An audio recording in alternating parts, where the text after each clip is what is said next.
In this video, I will show you how to zoom in and out in CapCut on your PC.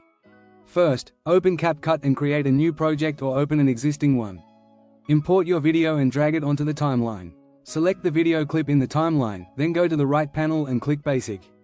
Under the Transform section, move the playhead to where you want the zoom in effect to begin, then click the keyframe icon next to Scale. Now move the playhead to where you want the zoom in effect to reach its peak, then drag the scale slider to the right to zoom in.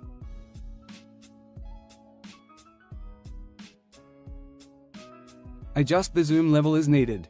Next, move the playhead to where you want the zoom out effect to finish. Then drag the scale slider back to the left to zoom out. CapCut will automatically create another keyframe, giving you a smooth zoom out animation. Preview your video and make any final adjustments if needed. That's how easy it is to zoom in and out in CapCut on your PC. If you found this video helpful, subscribe to our channel.